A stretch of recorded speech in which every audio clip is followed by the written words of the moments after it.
This is a fan-generated show. If you'd like to support us, please go to jamieglazov.com. Also, don't forget to subscribe to our new Rumble channel. All your support is greatly appreciated. Hello, ladies and gentlemen. I'm thrilled to announce the release of my new book, Obama's True Legacy, How He Transformed America. There's a reason why Mike Huckabee calls it a ferocious and chilling read. Order it now at Amazon.com or at FrontPageMag.com. Good evening. Welcome to the Glazov Gang. Tonight, another fantastic program with another fantastic guest. First, ladies and gentlemen, please remember we're a fan-generated program. And even though we've just been blessed with the victory of Donald Trump and we are all celebrating, unfortunately, you can't get rid of the deep state overnight. We are still being shadow banned and persecuted by all the nefarious forces. So please go to YouTube and Rumble and subscribe to our channels there. Press instant notifications. Go to jamieglazov.com and subscribe to our newsletter. If you have some extra finances, please donate to help us keep going. Follow the Glazov Gang at Jamie Glazov on Twitter and also at Jamie Glazov on Facebook. Most importantly, support the one and only Annie Cyrus, our producer that's on the front lines fighting for liberty and freedom. You can find her at liveuptofreedom.com. What an honor and privilege to have with us tonight a scholar and hero, Jim Simpson, an investigative journalist, businessman, and former economist and budget examiner for the White House Office of Management and Budget. And he is the author of the new book, Manufactured Crisis: The War to End America. Jim, you are back by popular demand. I think you were on about 5 years ago. Time flies. Welcome back to the Glazov Gang. Yeah. Hey, Jamie, thanks for having me, and thanks for that rousing introduction. I'm not sure if I'm worthy of it, but thank you anyway. The rumor has it, Jim, that you've been partying nonstop since the Tuesday victory recently. Are you very happy? I'm relieved. I'm relieved. Yes, I am. I was happy. I was ecstatic, but more than anything else, I was relieved. I mean, I know what I can control and what I can't. But even knowing that most of that stuff that was going on is out of my control, it still stressed the heck out of me because, like you, we both know what it would have meant had he lost. That would have been the end of America. Jim, can I ask you, where is there to escape to? Yeah, well, that's the other thing. People keep thinking, well, I'll just head off into the hills. No, they can find you anywhere. So I'll go to a different country. Well, if you don't have America defending you from the international communist movement, there is not a single place on earth you will be able to go and live freely for anything more than maybe a few months or perhaps a year at most. Terrifying when the Bolsheviks take over. Jim, I have to say, when I was reading your book, Manufactured Crisis, and when I read all your work, but just recently sat down, was reading it, and it's funny. No, funny is not the right word. It's interesting. It's inspiring. It's many words, but when you feel something very close to your heart, because when I was reading it, I'm like, oh my God, this is what I've dedicated my entire life to trying to understand. And this is my soul brother, because he's dedicated to exactly what I'm dedicated to. And we're all coming to the same conclusions. Because Jim, you're dedicated to trying to understand the socialist Marxist idea and myth, and to document all the carnage and evil it brings into the world. And I want to thank you for that. And you're very close to my heart. Your work is very close to my heart. And now my story is dad and mom stood up against the Soviet regime, put their lives on the line. Miraculously, we get to the West with me as a little kid. And I dedicate my life to making sure that the Soviet Union does not come to us, but unfortunately it did through Obama and Kamala and the rest of that crew. I want to begin by asking you, what brought you to this cause? Well, that's an interesting question. And I thank you for, uh, well, I thank you for your dedication because you have been really front and center in this fight as well. And I think perhaps more front and center than I have been. But, in the 80s, Can we, can we just keep it to that? Spend the whole show kind of complimenting me, if you don't mind. Okay, that's why I didn't become a comedian. I'm sorry. Go ahead, Jim. um, yeah, it's your dime, But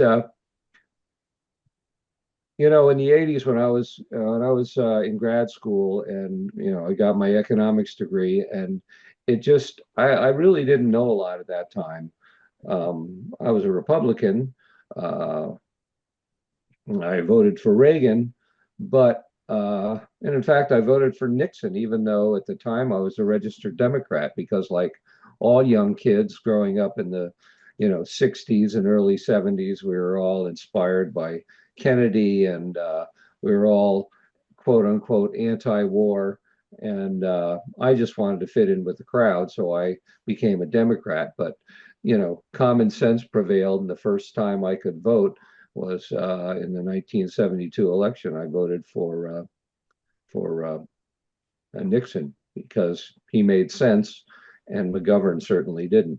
But anyway, so in the 80s, I go through undergraduate, grad school, and I start to teach economics, and I'm saying, what on earth possesses people to want communism or socialism even? Given the fact that any first year econ student worth his salt could see through it for the absurdity that it is. Socialism cannot work. Communism cannot work, and it doesn't work as an economic system. So I had time. I was at the University of Delaware, and so I took a year-long plunge. I went to the library and I researched, and I was just fascinated by this whole idea. Why on earth are people so wedded to it? Why are there guerrillas in the jungles of Central America fighting to, take over these governments? And in fact, all over the world. And it was after reading The Great Terror by Robert Conquest, Mm-hmm. you know, Yeah. uh, and his description of the suffering the Russian people went through under Stalin. Um, it, I had an epiphany, and I realized that communism was a movement designed to grant unlimited power and wealth to those who were willing to completely lose any morality at all and be willing to do anything to gain that power. And that's what really the attraction of Marxism is. And it's why in my book, I have an entire chapter called Political Ponerology, the Fountain of Evil, because the people who are at the top, most of the people who promote it, really don't know what they're doing.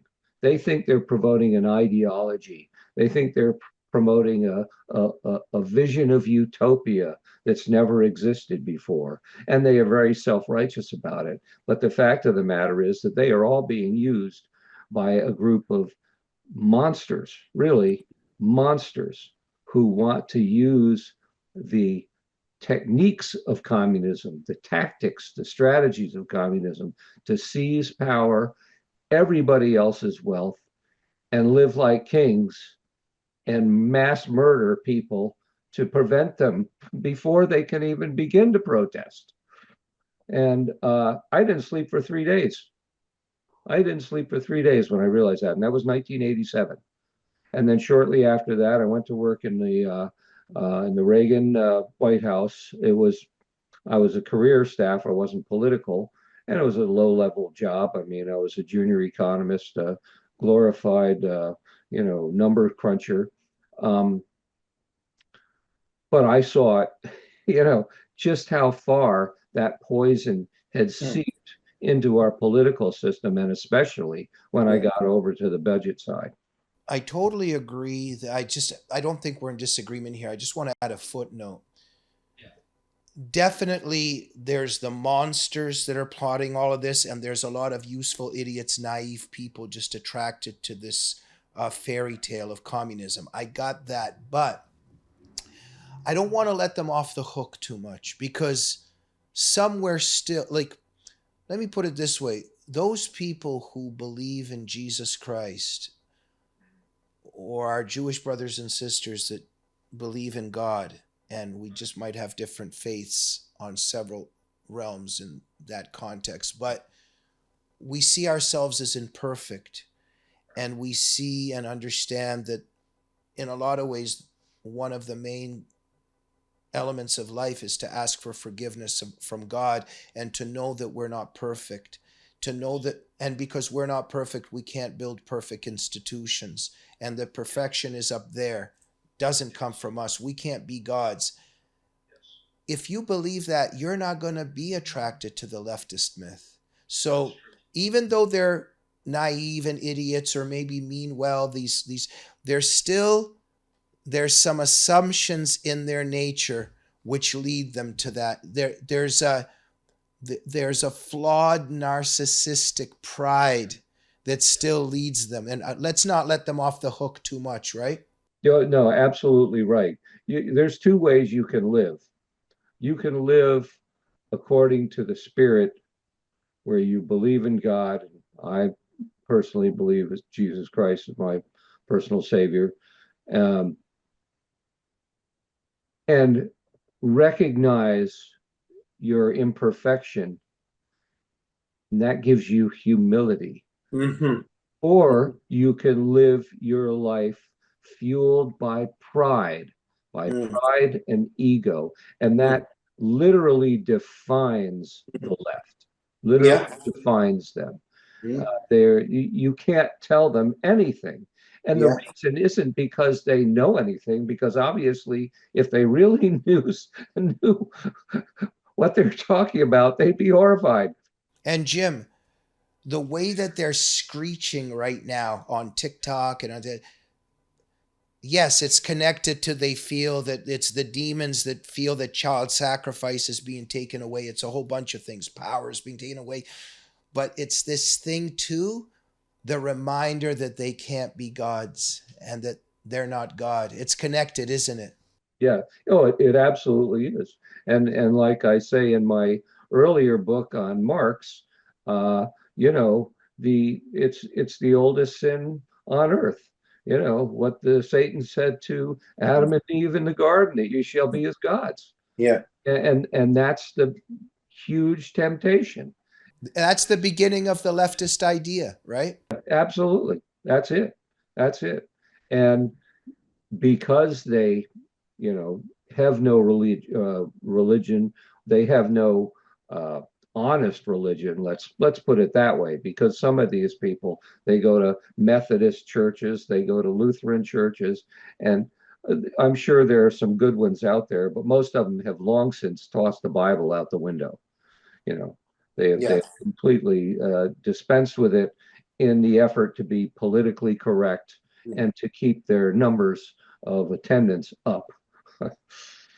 Jim, your expertise very much connected to what I dedicated my life to, understanding, documenting, and you do it brilliantly. Um, so in my life, I was asking my dad when I was young, why do they love Castro? These leftists, why do they love Mao Zedong, Pol Pot?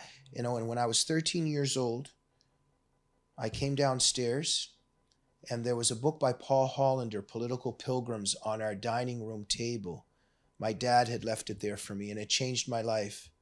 And so I dedicated my life to trying to understand. So and Hollander documented this, and I tried to do it in United in Hate. But so the Stalinist killing fields, the leftists traveled to the Soviet Union to bow in front of the killing fields with Stalin. Then they traveled to China to bow in front of the killing fields of Mao Zedong. He killed like 70 million people, and the left is just in ecstasy. They do it with North Vietnam. They do it with Castro. They do it with the Sandinistas. And then, well, they're kind of getting aroused with Khomeini and Islam. Not too much. They're getting aroused. Oh, and then 9/11. Oh, oh, oh, oh, ground zero, the jihad. Oh, they just start worshiping it. It's fascinating.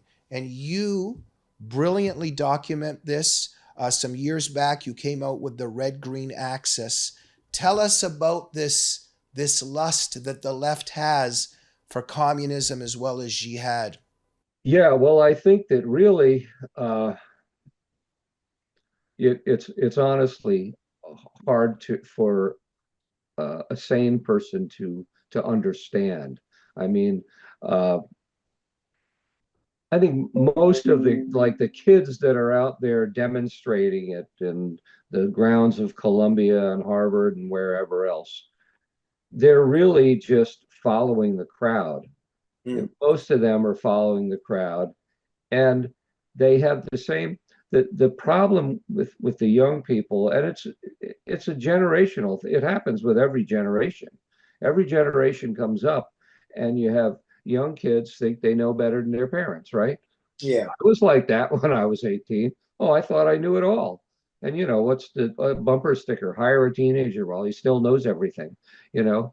And um, today's college professors um, capitalize on that youthful pride, that youthful arrogance, and tell them that they are the ones, they are the new vanguard. They are the ones that have the keys to the kingdom. They're the ones that know everything. So if they see people supporting Hamas, uh, the Palestinian terrorists, they're in right in with it, because that's the cool thing to do, because that's the right thing to do. And they've already been indoctrinated. You can't tell them anything. You can't tell them the truth. And the funny thing is, and I think you know this, Hamas, the Palestine Liberation Organization, PFLP, all of those groups were able to continue through the help of the Soviet KGB following World War II. They were armed, they were trained, they were guided, they received intelligence, and then they were. Well, look at Arafat, right? Yeah. Oh, Arafat was a hardcore communist. He wasn't a Islamic radical at all. Well, where was he trained? He was trained by the KGB, and I think, was it in Romania or Czechoslovakia? I forget.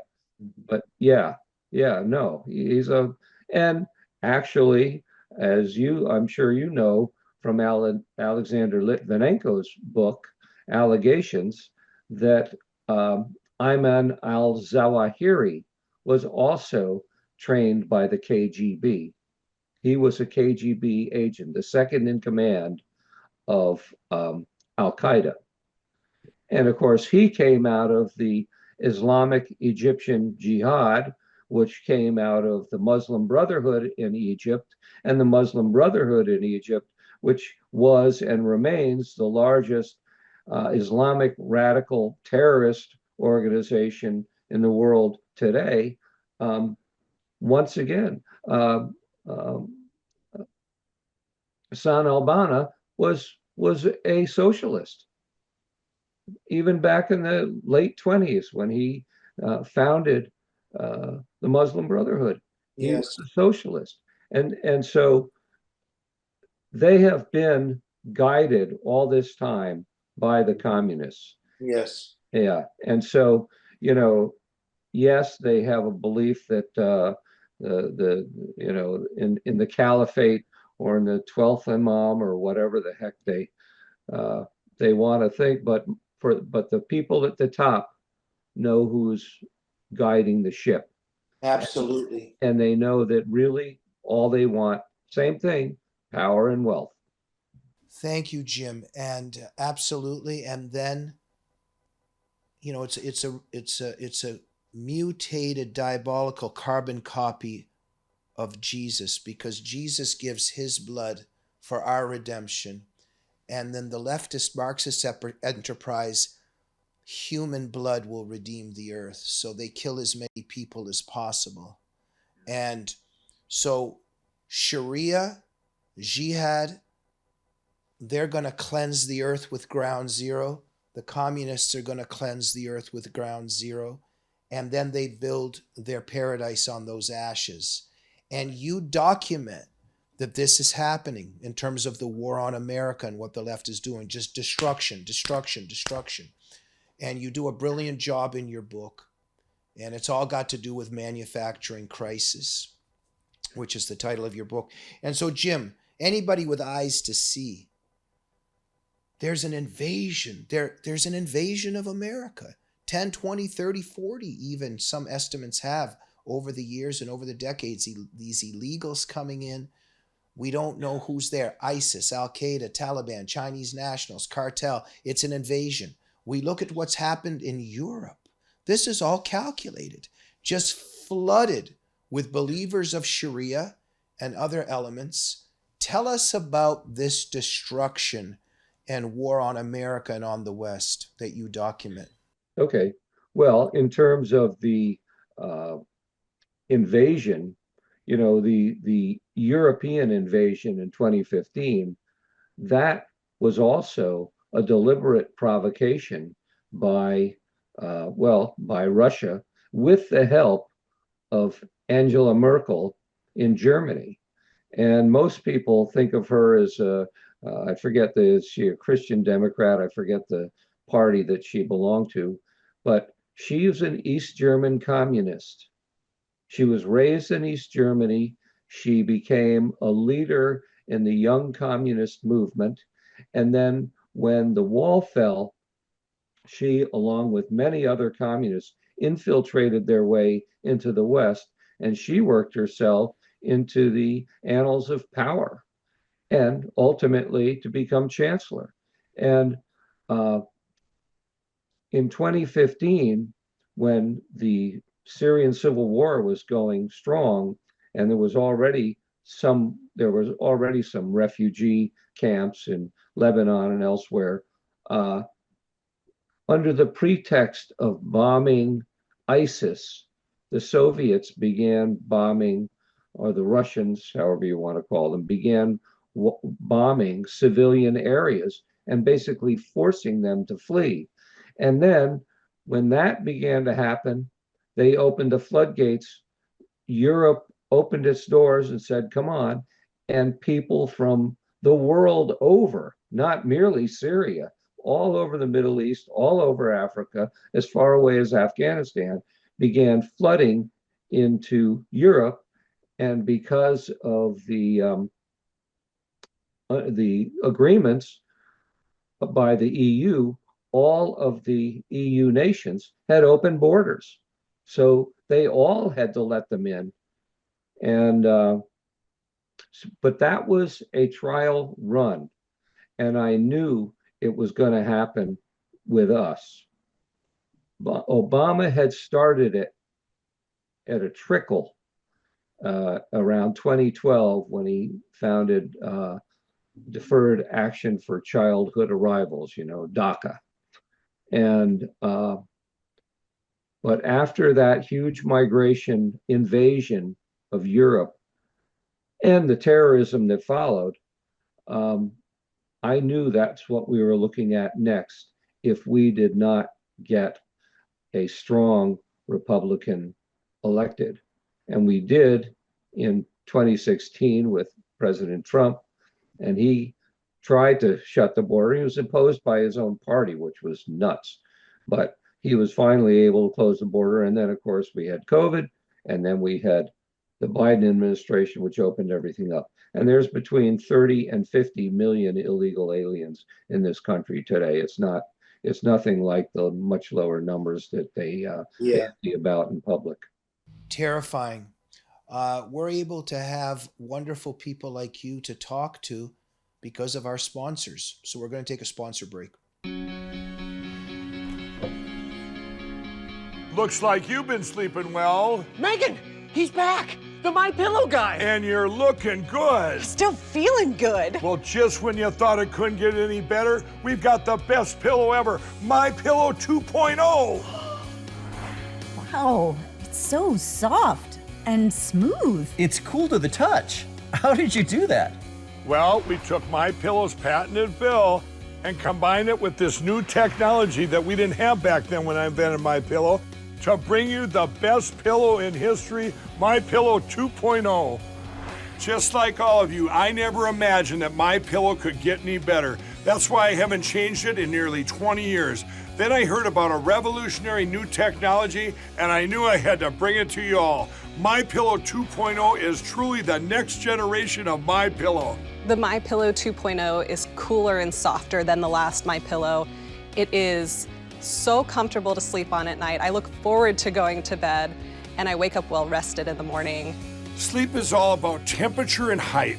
My Pillow 2.0's patented adjustable fill is going to give you the exact individual support you need from your head to your bed. And now here's where it gets even better. We've all experienced those temperature-related sleep interruptions where you get too hot, you toss and turn, you flip your pillow over to the cool side. Well, all that's gone with my brand new My Pillow 2.0 cooling fabric that's made with temperature-regulating thread. The best sleep just got even better. Whether you have a My Pillow or not, you need to get the brand new My Pillow 2.0. Call or go to mypillow.com now. Use your promo code, and for a limited time when you buy one, you'll get a second one absolutely free. You're sleeping even better. And cooler, too. And you're looking good. Feeling good. I knew you would. Visit mypillow.com. And that's right, ladies and gentlemen. Make sure to go to mypillow.com or mystore.com and use promo code GG21. You can get a discount of up to 60% off on all the amazing products. And you're not just helping the Glazov Gang, you're helping Mike Lindell, great hero on the front lines for freedom. If you like one-of-a-kind handmade art, make sure to go to lutfstudio.com and purchase resin art pieces made by the one and only our producer, Annie Cyrus. Use promo code Glazov to get special discounts, and you're going to be helping out the Glazov Gang. And, of course, Annie Cyrus is part of the Glazov Gang, but she does so much more, and you're going to be helping her out as well. Jim Simpson, rumor has it you got a lot of My Pillows. Is that true? I do, actually. I have My Pillows, and I have my Giza Dream Sheets. Yeah, I do. They're great. And they're just fantastic, right? All right. We're trying to make an extra commercial here.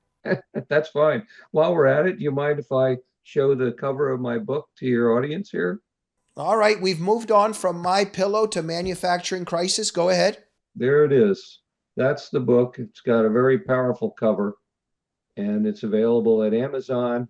And you can also go to crisisnow.net, which is my website, and there are links to the Amazon page for that and my other books and my article archive as well. Well, you document that, it's a crucial book.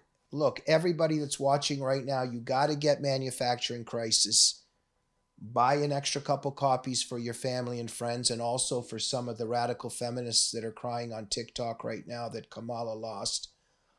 But this is more relevant than ever because it's showing what hopefully Trump will be able to stop and reverse, because there's a war on this country and on the West. And Jim, before we went for our sponsor break, we were talking about this invasion of Europe. And I'm sorry to say, but it looks like Europe's gone. And America is almost gone. Providential godsend that Trump won. What are these globalists and leftists trying to do? This is obviously not by coincidence. It didn't just happen.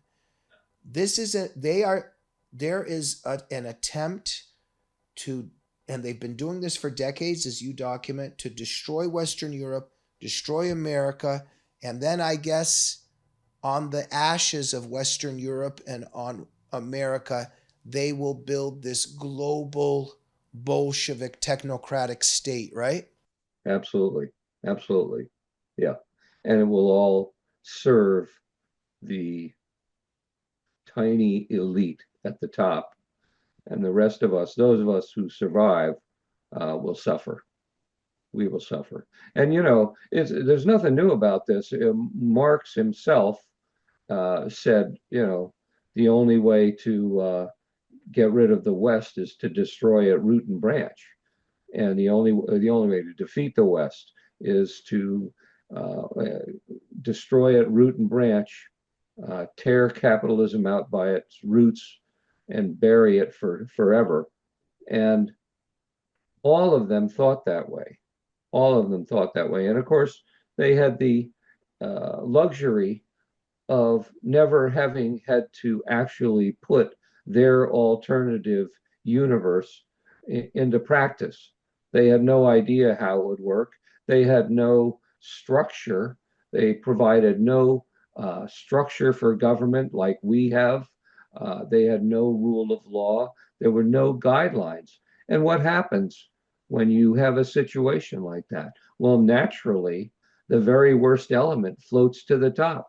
The ones who want the power the most, the ones who are greediest, the ones who are most barbaric and most willing to do anything to grasp the levers of power, those are the ones that float to the top. You know, the only people survive in that cesspool are those who are gruesome enough to swim in it. And that's how you get Stalin.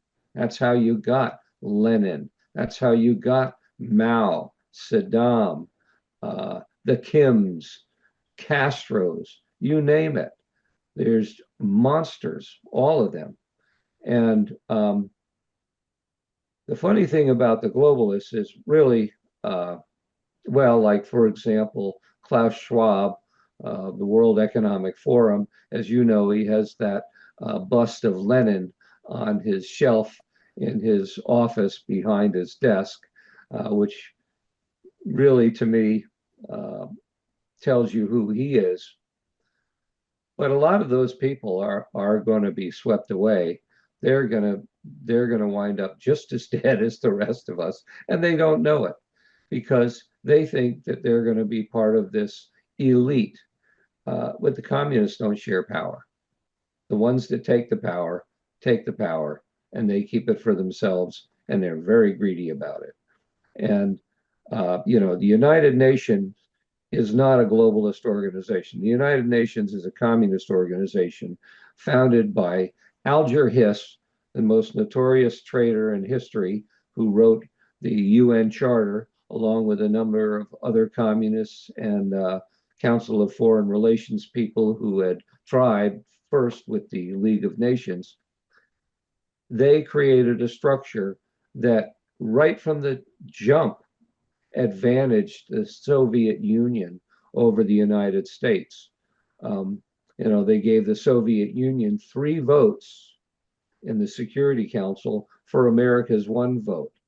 And they counted like Belarus and Ukraine as separate countries. It'd be like saying Texas and California were different countries in the United States. So they got 3 votes for R1, and they could veto anything and everything. And the non-aligned countries were not non-aligned. They were just unaligned with the West. They were aligned with the East because they knew that the communists had the momentum, the power, and the willingness to do anything to win, and they weren't going to stand in their way.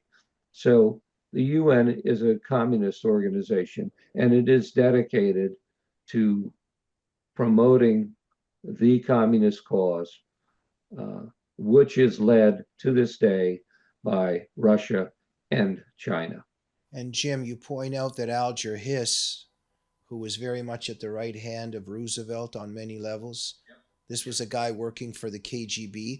And Kamala Harris ridicules Trump for mentioning the enemy within. Maybe she should study a little bit about Alger Hiss and what John Barron has documented and what the Venona transcripts showed us, what Harvey Clare and John Haynes have documented, and what you're documenting. It's incredible that they ridicule the notion of the enemy within when you yourself are now pointing out, and you document in all your work, that the United Nations was actually, created for these reasons. And an American diplomat and politician helped do the architect and engineer these things, right? Yeah, they really did. Absolutely. It wasn't merely Alger Hiss either. It was, a whole bunch of people, and a lot of them ignorantly went along with it, thinking, oh, this is just a great way to handle worldwide disputes, through a United Nations body. And it's absurd, and it's corrupt, and it's very much our enemy. And in fact, one of the ways that you can see that upfront and personal today is just go down into Central America, and you see there's at least 5 separate UN agencies working to help these illegal aliens come up to the United States. They give them places to stay, they give them food, they give them transportation on buses, they tell them what to tell the Border Patrol. And so this is a huge enterprise they have south of the border to overwhelm our society with this illegal invasion. And we are paying for it. We pay 20% of the Union, of the United Nations budget. It's insane. Absolutely. Thank you so much, Jim. Well, look, Trump got in, thank God. You, in your book, not just show the problems, but some of the things that can be done.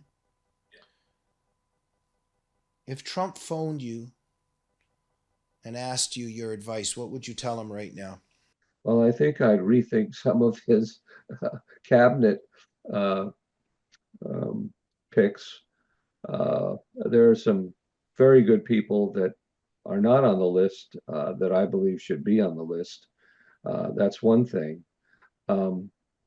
Can you say who some good people are?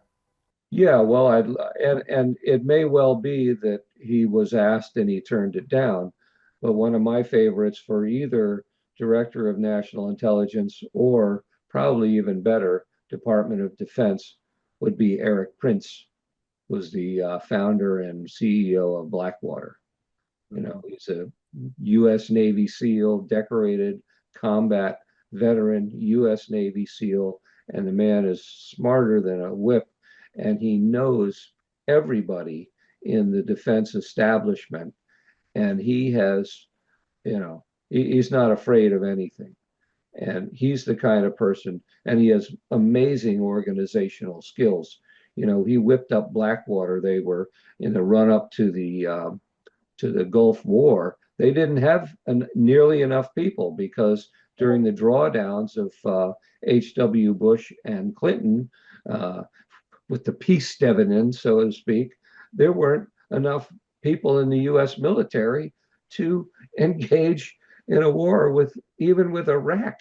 And so he was asked to put together a group that would train people and provide private contractors. And, they're unsung heroes. They did a lot of the fighting in Iraq.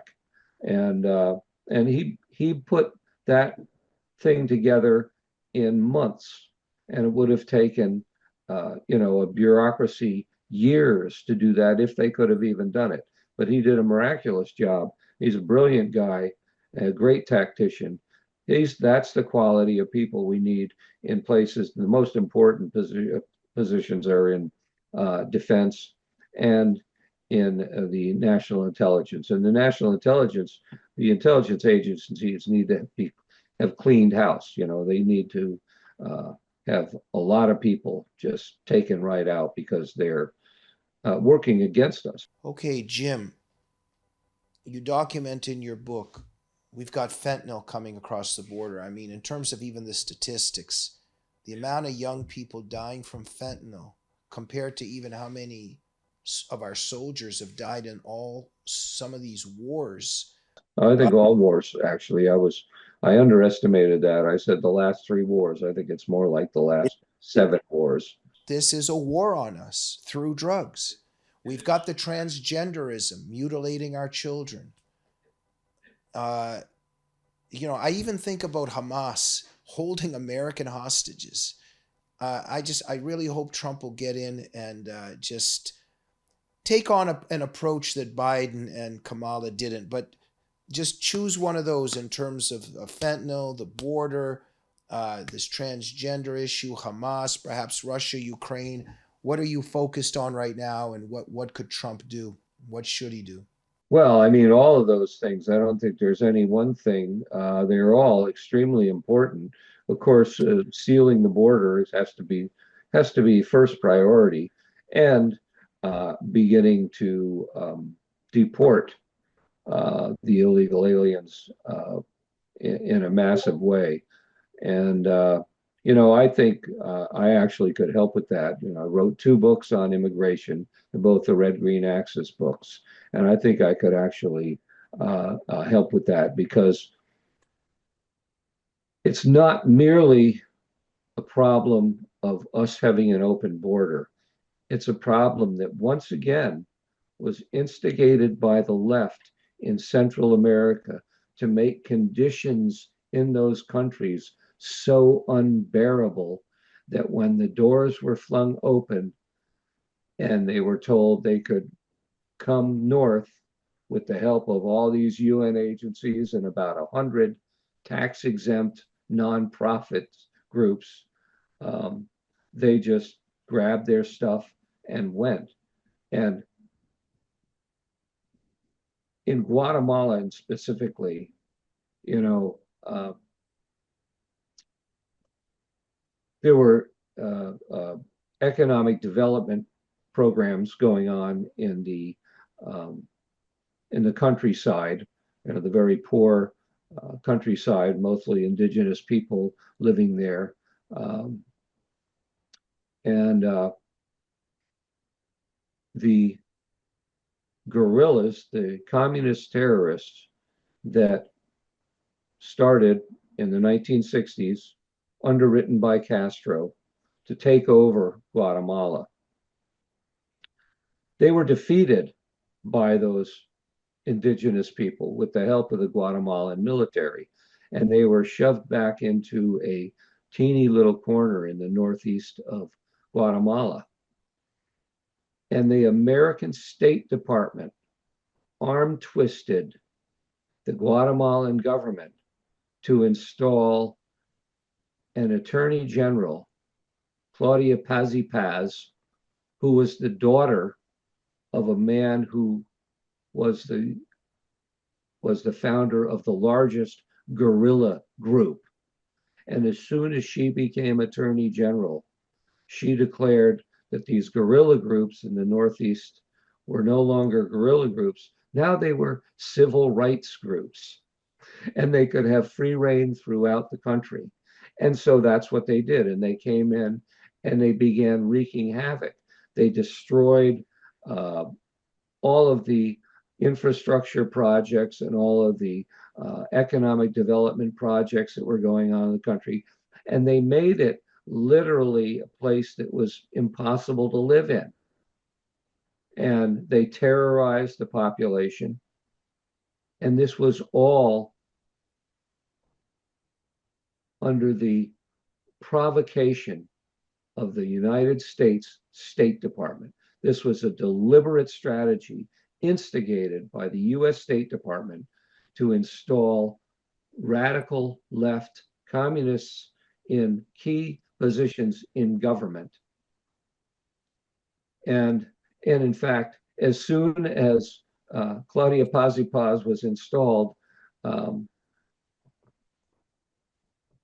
reluctantly, the president of Guatemala agreed to have her in and agreed to let this UN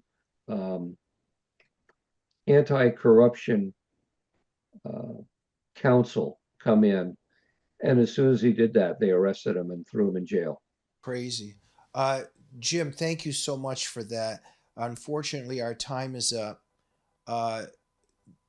Just in our last minute here to tell our audience why Manufactured Crisis, The War to End America, is one of the most relevant works out there, and especially within the context of Trump's victory, because now the war to end America can be offset and countered by Trump, we pray.